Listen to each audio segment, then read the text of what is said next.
sa Papa Dudut Stories, ikaw ay hindi nag-iisa.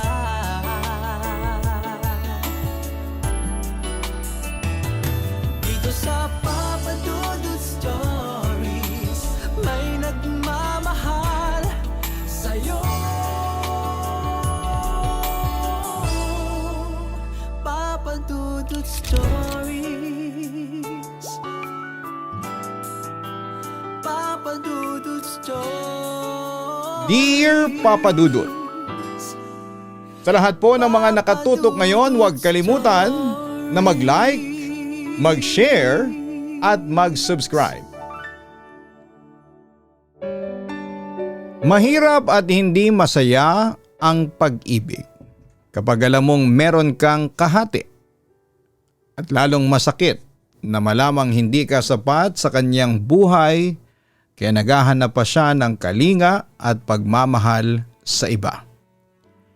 Isa ako sa mga numero unong fanatic ng inyong programa, sa radyo man o maging sa digital, Papa Dudut. Gawing-gawi ko na kapag alas 10 na ng gabi ay nag-aabang na ako ng inyong mga latest post. Siya nga pala, Papa Dudut, tawagin mo na lamang ako sa pangalang JP. Isa po ako sa mga ex-domestic helper sa France, pero ngayon ay isa na akong negosyante at kasalukuyang nakatira dito sa Quezon City. Siya nga pala, sisimulan ko na lang ang kwento ko noong makilala ko ang asawa kong Luxembourgish na si Francois. Isa siyang diplomat at kung saan-saan siya nadidestinong bansa. Pero sa France ko siya nakilala noon. Kaibigan kasi siya ng amo ko noon na isa ring diplomat. And to make the story short, naging asawa ko si Francois. Ilang buwan pa ang lumipas ay nadestino ang asawa ko sa Pilipinas at dito na kami namuhay bilang mag-asawa. Samantala sa tulong ng aking kababatang si Joseph na isang Filipino teacher ay nakapagsalita ng wika natin ang asawa ko, kaya mas naging madali ang komunikasyon namin. Papa Dudut, hindi sa pagyayabang pero gwapo ang asawa ko. Matangkad, maganda ang pangangatawan at higit sa lahat ay charming. Sa katunayan, noong kabataan niya ay isa siyang modelo kung saan ay madalas siyang makikita noon sa mga runways ng Paris Fashion Week, London Fashion Week at Milan Fashion Week. Pero dahil sa angking kakisigan niya ay naging lapitin siya ng mga babae na siyang naging malaking problema ko, Papa Dudut. Naging selosa ako dahil doon at dahil sa may history si Francois ng pambababae kaya kailanman ay hindi napanatag noon ang kalooban ko. Kanina pa kitang hinihintay, bakit ngayon ka lang? Tanong ko kay Francois na nooy ginabin ang dating. Huminga lang ng malalim noon si Francois pero hindi niya ako kinibo. Para bang wala siyang nakita o narinig. Nainsulto naman ako sa ginawa niya kaya lalo ko siyang kinumpronta. In-expect ko na alas 9 ka uuwi pero anong oras na? Alas 12 pasado na, saan ka galing ha? Mabilis niya akong sinagot. Nag-overtime lang ako sa work. O talaga? Usis ako sa kanya na may halong pagdududa. Bakit hindi ka naniniwala? Sabi niya sa akin. Hindi. Bakit? Tumawag ako sa Luxembourgish Consulate kanina. At wala ka daw doon. Besides, hindi ka naman office worker para mag-overtime. Sarkastikong sabi ko kay Francois. Oh come on, even diplomats like me are working. Hirit niya sa akin. Pero hindi ka mag-overtime ng ganyang oras. Please, Francois, huwag mo kong gawing illiterate. Alam ko kung anong trabaho ng isang diplomat. So my beloved husband, saan ka nang galing? Seryosong tanong ko sa kanya. Okay, magsasabi na ako ng totoo. Kasama ko si Joseph, yung Filipino tutor ko. Birthday niya ngayon. Kasama din namin ang mga Pinoy friends niya. With drinks then dancing. Pag-amin niya sa akin. So nag-inuman kayo sa beer house. And I'm sure may tinable kayong babae. Panunubo ko pa sa kanya. Come on, huwag kang ngang mag-isip ng dirty. Nag-inuman lang kami. That's it. Naiirita niyang sagot. Bravo! Ang galing mong magsinungaling, Mr. Gilleron. Sarkastikong balik ko sa kanya. What? You're telling me na nagsisinungaling ako? Kumpronta niya sa akin. Sa puntong iyon ay sinabi ko na kay Francois ang lahat ng mga natuklasan ko noong araw na yon. Oo, sinungaling ka, Francois. Bakit? Tumawag ako kay Joseph kanina at sinabi niya sa akin na hindi raw kayo magkasama at hindi ka nag-take ng Filipino lessons mo kanina. Hindi ka ba talaga aamin, ha? Okay, naniniwala ko na galing ka sa bar o sa beer house, pero sino ang kasama mo? Galit na ako noon at parang gusto ko nang magwala. Nagpapakasaya lang ako.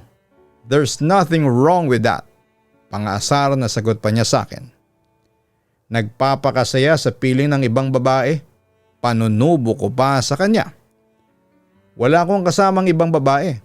Just my diplomat friends, Luca and Marcus. That's the truth. If you don't want to believe me, so be it. I don't care. Diyan ka na nga. Wika niya sa akin at balak pa niya akong alisan pero pinigilan ko siya. Sandali, Francois. Huwag mo akong talikuran, ang sabi ko sa kanya. We are having a fight again? Hindi ka ba nagsasawa na palagi tayo nag-aaway every night? Masinsinang kausap niya sa akin. Paano hindi kita aawayin? Ikaw dyan na nagsisimula.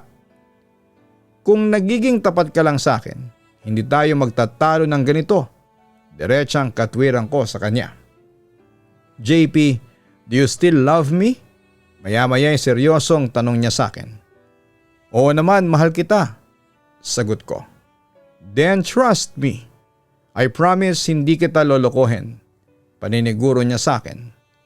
Huminga naman ako ng malalim bagamat nakakakutob ako. Sa faithfulness ng asawa ko ay nagpasya pa rin akong pagkatiwalaan ang kanyang sinabi. Pasensya ka na, Francois. Pero kasi hindi ko maiwasang pagdudahan ko yung katapatan mo sa akin. Nagiging malamig ka na sa akin. Hindi mo na ako nilalambing at hindi ka na sweet tapos wala ka ng oras para sa akin. Kailan pa tayo huling nagsiping? Nung isang buwan pa, Francois. Kaya nga napapaisip ako kung mahal mo pa rin ba ako o may iba ka nang mahal. Paliwanag ko sa kanya. I'm very sorry kung marami akong kulang sa'yo. Nagkataon na busy lang ako this past few weeks. But I promise, babawi din ako sa'yo. Yun ang pangako niya sa akin na umaasa akong tuto pa rin naman niya. Papa Dudut, oo, madalas akong magselos noon. Pero madali ding nawawala ang lahat dahil malambing si Francois. Alam na alam niya kung ano ang kahinaan ko at doon niya ako madalas dalihin. Mahal na mahal ko noon ang asawa ko, kung kaya't madalas akong nagpapakamartir sa kanya. Kahit nahuhuli ko na siyang nambababae noon. Samantala makalipas ang ilang araw ay nagpaalam sa akin si Francois. Nalilipad siya patungo ng Luxembourg kung saan ay nakatira ngayon ang mga Pranses na biyanang ko. Sabi niya sa akin ay kailangan daw niyang bisitahin ang kanyang mama na nooy may sakit. Gusto ko naman sanang sumama ngunit limited lang noon ang finances namin kaya sa huli hinayaan ko na lamang siyang tumungo sa Luxembourg ng mag-isa. Kaso, Papa Dudut, nang makarating na siya sa Luxembourg ay lalong lumala ang panlalamig sa akin ng asawa ko. Sobra kong kinakabahan noon. Hindi ko may paliwanag pero sa puntong yon ay parang ayaw ko nang paniwalaan pa ang mga pangako niya sa akin. Napagkatiwalaan ko siya dahil mahal niya ako. At yung huling balik niya sa Luxembourg ang labis na nagpakaba sa akin dahil nawala ang komunikasyon namin. Hanggang sa isang araw, isang katotohanan ang aking natuklasan. Nga pala, kaya pala ako tumawag kasi para itanong kung hindi na ba magpapatutor kay Joseph yung Luxembourgish husband mo. Tanong sa akin ng gay friend kong si Zell habang nasa isang sikat na coffee shop kami sa BGC. Magpapatutor pa rin si Francois kay Joseph, kaso nasa France pa siya ngayon. Inform ko naman sa aking kaibigan. Nagulat naman si Sel sa aking sinabi. Para bang hindi siya makapaniwala. Ha? Sabi mo? Nasa France si Francois? Oo, dinalaw niya yung mama niya doon. 1 linggo na nga siya doon eh. Sigurado ka? Kasi nakita namin ng mga tropa ko si Francois sa casino doon sa Pasay. May kasamang babae, akala namin ikaw yun. Kasi kasing tangkad mo. Pag-amin ni Sel sa akin.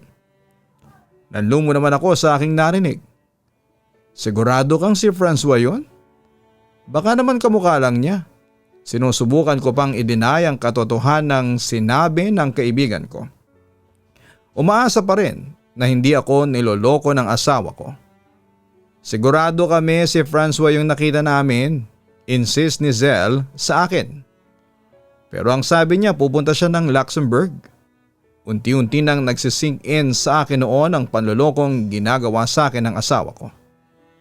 Nakita mo bang umalis siya? Hinatid mo ba siya sa airport? Tanong niya sa akin. Umiling lamang ako bilang sagot sa kanyang tanong. Hindi naman siya nagpahatid sa airport nagtaksi lang siya. Wika ko. Kumpirmado. Niloko ka lang ni Francois. Yon ang katotohanang sinabi ni Sel na labis na nagpasakit ng aking puso. Umuwi ako kaagad sa bahay at sinimulan ko na ang pag-iimbestiga sa asawa ko. Mula sa kanyang friend list hanggang sa pagtatanong sa mga malalapit niyang kaibigan.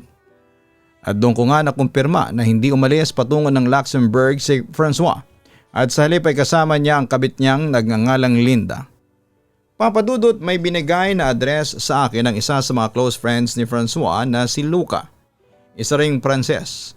Sinabi niya sa akin na doon ko raw matatagpuan ang kabit ng asawa ko. Kaya wala akong inaksayang panahon noon at pinuntahan ko kaagad ang address na yon. Doon ko nakaharap si Linda na isang Pilipina rin. Agad kong kinumpronta ang kabit at sinabunutan. Agad namang sumaklolo si Francois at inawat ako. Doon ko nga nakumpirma na nasa Pilipinas lang pala all along ang asawa ko. Papadudot hindi ko matanggap yon at halos sumabog ako sa galit kaya simula noon ay madalas ko nang girahin noon ang kirida ng asawa ko. Pagkatapos noon ay naging bantay sarado na ako kay Francois. Sinigurado ko na hindi na magkakaroon ng pagkakataon na magkita ang asawa ko at ang kirida niya. Pero papadudot, nabigo ako dahil wala akong kaalam-alam na pasekreto silang nagkikita noon. Hanggang sa isang araw ay tuluyan na lang umalis si Francois sa bahay namin para sumama sa kanyang kabit. Isang araw ay muli kong nilusob ang condo unit na tinitirahan ni Francois at Linda para sunduin ang asawa ko.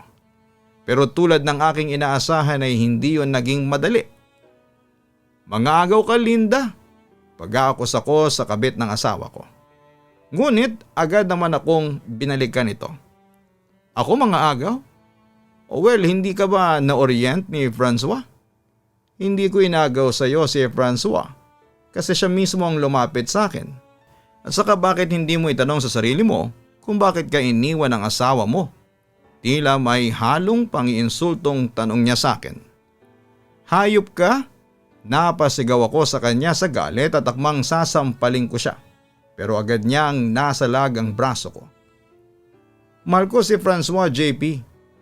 Diin niya sa akin. Halatang hindi na niya isusuko ang asawa ko. Ang kapal na mukha mo. Kirida ka lang. Insulto ko sa kanya. Pero hindi nagpatinag si Linda sa akin. Kirida na akong kirida. Ang mahalaga ay nasa akin ang puso ni Francois, sabi pa niya sa akin. Dahil doon ay lalong nagdilim ang paningin ko at nakahanap ako ng tiyempo para sampalin ang malditang kabit. Oo, inaamin kong kirida lang ako. Pero sino sa ating dalawa ang mahal niya? Ako, JP, ako ang mahal niya. Handa kang ipagpalit ni Francois para sa akin. Insist pa ni Linda sa akin. Halos sumabog noon ang ulo ko sa sobrang galit nang marinig ko yon. Samantala mabilis namang lumapit sa amin si Francois para awatin ako habang si Linda ay agad na nagtago sa likuran ng aking asawa. "Mamili ka, Francois. Sino sa aming dalawa ang mahal mo? Ako o si Linda?" tanong ko sa aking asawa. Umirit naman sa akin ang pesteng kabit. Siyempre ako na ang pipiliin ni Francois, no? Pagmamalaki pa niya. Umirit din si Francois. "JP, let me explain first." Pero naputol yon nang hysterical na akong magsalita ulit sa kanya. "Diyos ko naman. Ano pa ba ang i-explain mo sa akin? Isn't it obvious na ginagawa mo lang akong tanga?" Galit na wika ko noon sa aking asawa. "Mahal kita." Malungkot na wika sa akin ni Francois. "Kung mahal mo ako bakit meron kang kabit?" Balik ko kaagad sa kanya. "Francois, bakit mo ba ginagawa sa akin ito? Ano bang ginawa ko sa iyong kasalanan para gawin mo sa akin ito?" "Because I love you both."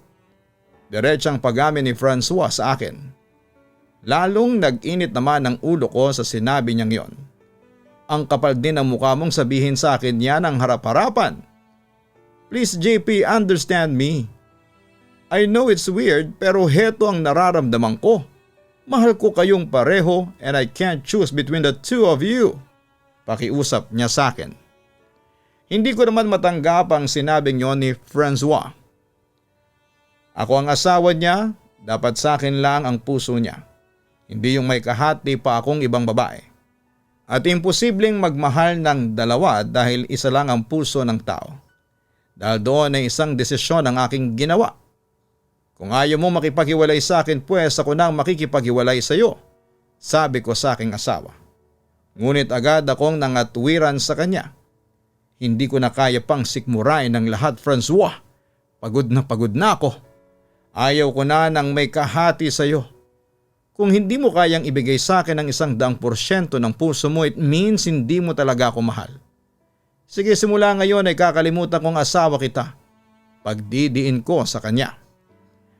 Papa Dudut, ilang beses kong binawi si Francois sa kirida niya pero patuloy lang ang asawa ko sa pagtataksil. Kaya dumating din ako sa puntong sumuko na ako at tinangka kong makipaghiwalay na sa kanya. Oo, masakit iwan ng taong mahal mo pero nilabanan ko talaga ang mga nararamdaman ko para kay Francois. Inisip ko na bago ko siya mahalin ay mahalin ko muna ang sarili ko. Nakipaghiwalay ako kay Francois dahil pagod na ako sa mga panloloko niya sa akin. Pagod na rin akong unawain siya at pakisamahan. Pero hindi naging madali sa akin ng lahat dahil sadyang mahirap talagang kalimutan ng isang taong mahal na mahal mo.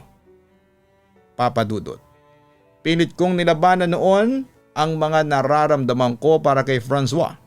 Pero sa huli ay nabigo ako. Hindi ko alam kung bakit pero hindi ko makuhang kalimutan ang asawa ko. Mahal na mahal ko pa rin siya kahit na ilang beses niya akong lokohin at saktan. Kaya nga matapos ang ilang buwang pangungulit ni Francois sa akin, ay bumalik din ako sa kanya. Katanghang mang may tuturing pero ganon talaga. Wala akong magawa. Samantala kahit na bumalik ako kay Francois ay nagpatuloy pa rin siya sa pakikipagrelasyon sa kirida niya. Madalas kaming magkaharap ng kirida niya pero kahit na gusto kong saktan ang babae, ay kinontrol ko na lamang ang sarili ko dahil ayaw kong lumala pa ang gulo. Bukod sa ayaw kong mawala sa akin noon ang asawa ko. Pero Papa Dudut, nagpatuloy ang malaking gap sa pagitan namin ng kabit ni Francois. Tandaan mo Linda, mananatili ka lang kabit kasi ako ang legal wife. Sabi ko sa kanya nang minsang magkaharap kami sa isang outdoor cafe. Ngunit hindi nagpatalo sa akin si Linda. Pakiko kung legal wife ka. Mas masaya kayang maging second, no? Remember girl, kaya nagkaroon ng second si Francois kasi hindi siya satisfied sa una. It only means mas mahal niya ang second kesa sa first. Pinagdidiinan niya yon sa mukha ko. Diyan ka mali girl. Malay mo ay para usang ka lang ni Francois. Kontra ko naman sa kanya. No girl. Confident ako na mahal ako ng asawa mo. Natatawa niyang wika sa akin.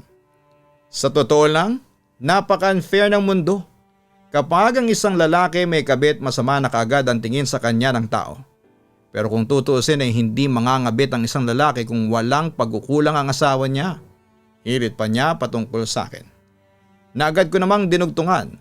At kung walang mga haliparot na babaeng katulad mo. Nakita ko namang napikon si Linda sa sinabi kong yon. So ano? Hindi ba tayo magsasapakan? Sarkastikong tanong niya sa akin. Magsasapakan? No way! Teka, akala ko ba may breed ka? Balik ko naman sa kanya. Tama nga yung sinabi mo noon na may breed ka. Mukha ka kasing aso. Pangasar ko pa sa kanya. Ayaw mo ba talaga? Sayang te. Ganado pa naman sana ako makipagbasagan ng mukha sa'yo. Sarkastikong wika pa ni Linda sa akin. Don't worry. Magbabasagan din tayo ng mukha sa Mother Day. Anyway, curious lang ako. Ano naman ang nagustuhan mo kay Francois? Bakit sa dinami-rami ng lalaking pwedeng landiin bakit siya pa? Sinubukan kong maging kalmado habang tinatanong ko yon sa kanya. Mahal ko siya Anong magagawa mo? Diin pa niya sa akin. Sa puntong yon ay nawala na ang chill ko.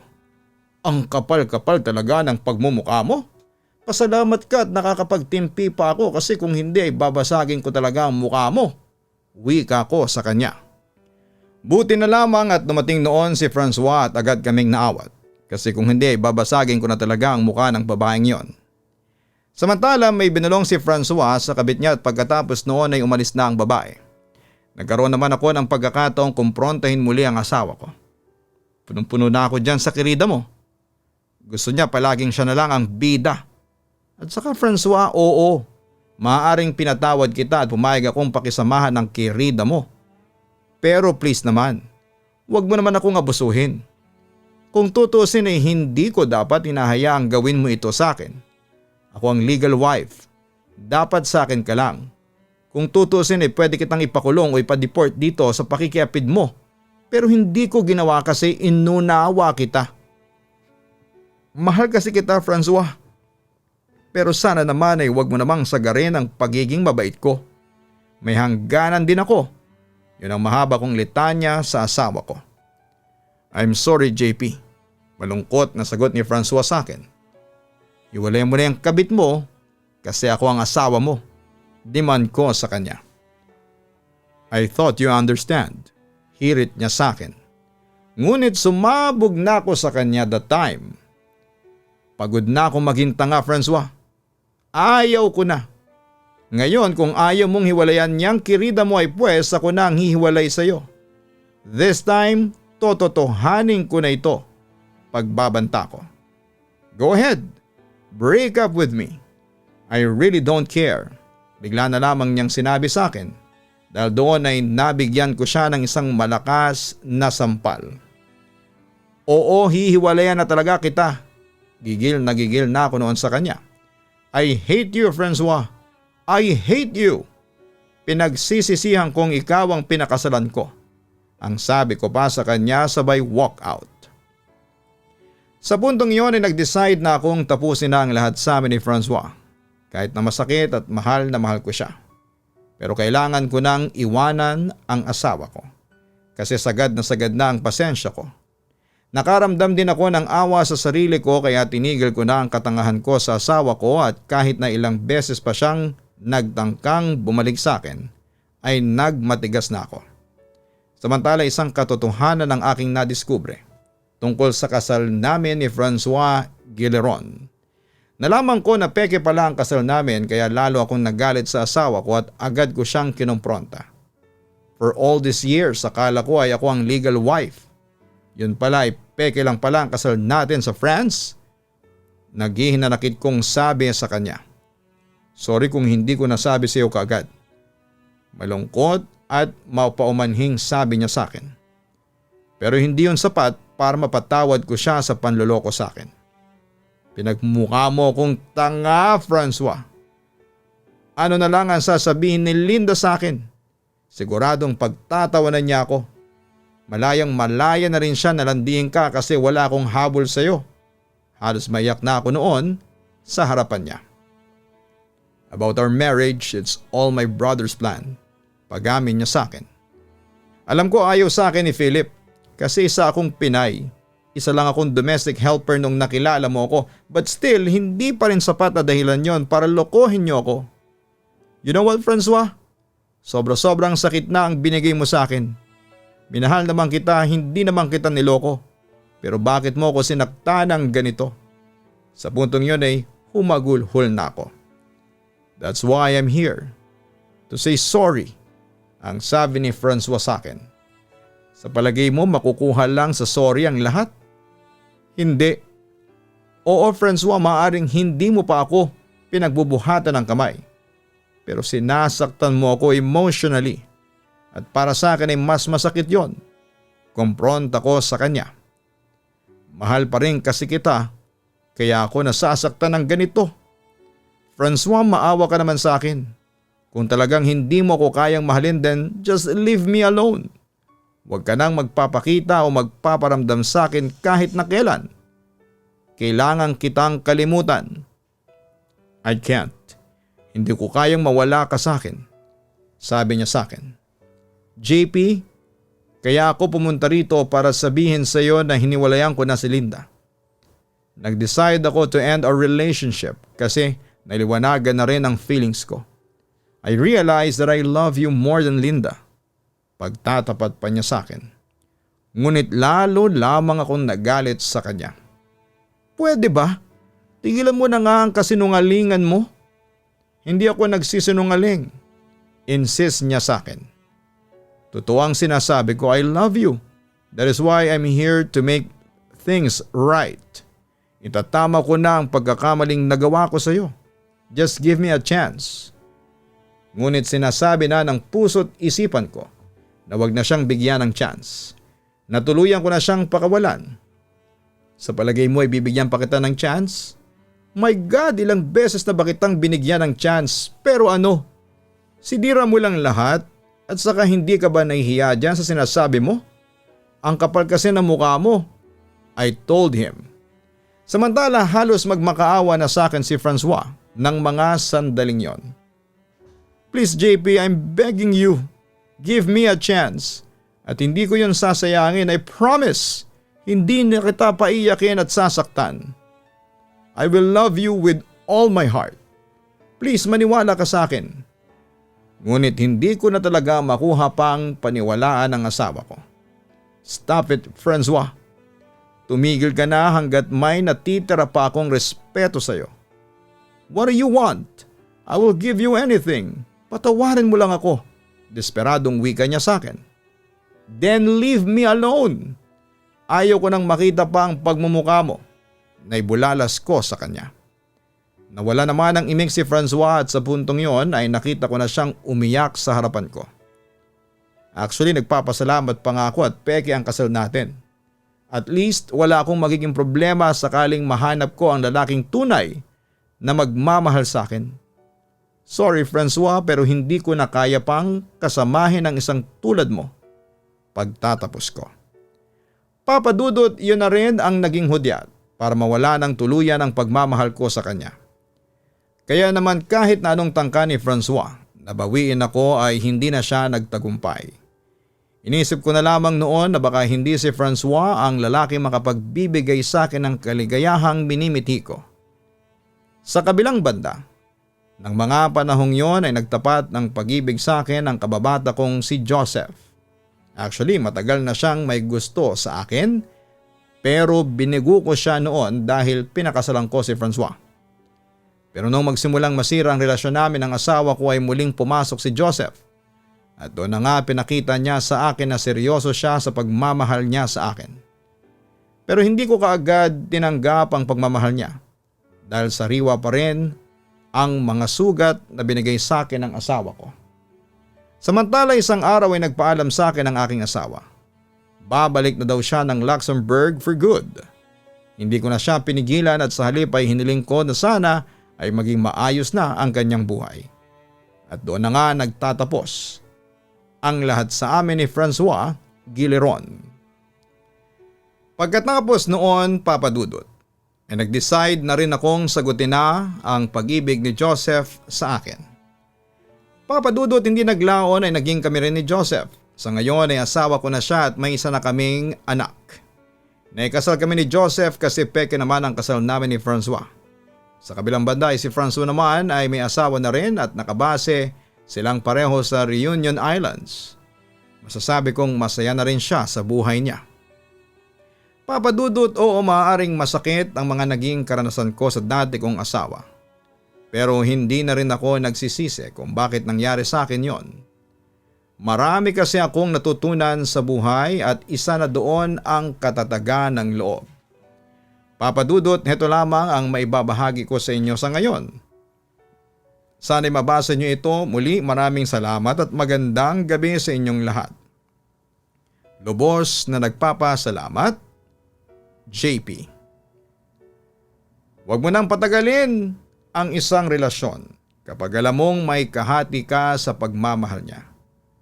Oo, masakit at mahirap, kailangan mo na siyang i-give up dahil obvious namang hindi ka niya talaga mahal. Tandaan natin na isa lang ang puso natin. At ginawa ng Diyos ang pag-ibig para mahalin ng isang tao lamang. At hindi pwedeng dalawa, tatlo o marami, kaya tama lang na hiwalayan na ni JP si Francois. Dahil hindi mo deserve na maging second option. At lalong hindi mo deserve na lokohin ang isang mapagsamantalang lalaki. Mga ka-online, palagi ninyong tatandaan na maging tapat kayo sa inyong mga asawa o karelasyon. Pahalagahan at irespeto natin sila tulad ng pagpapahalaga at pagrespeto natin sa ating mga sarili. Palagi po nating isa sa buhay na ang pag-ibig ay isang sagradong regalo sa atin ng Diyos. Kaya huwag natin itong paglaruan, abusuhin at gamitin para tumapak ng ibang tao.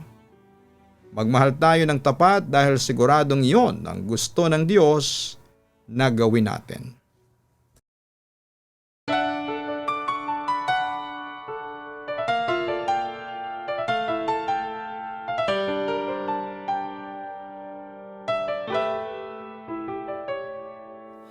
Ang buhay ay mahiwaga, laging may lungkot at saya. Sa Papa Dudut Stories, laging may karamay ka.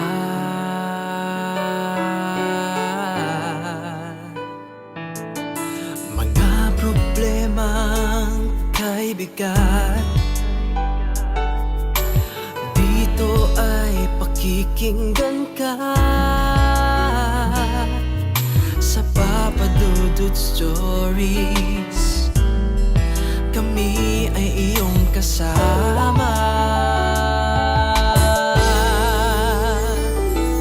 Dito sa Papa Dudut Stories, ikaw ay hindi nag-iisa.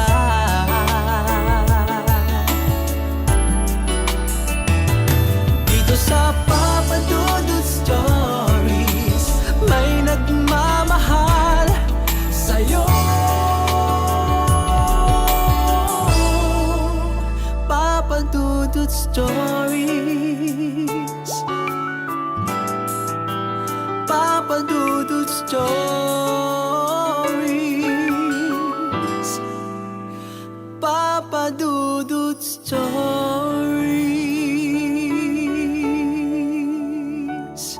Dito sa Papa Dudut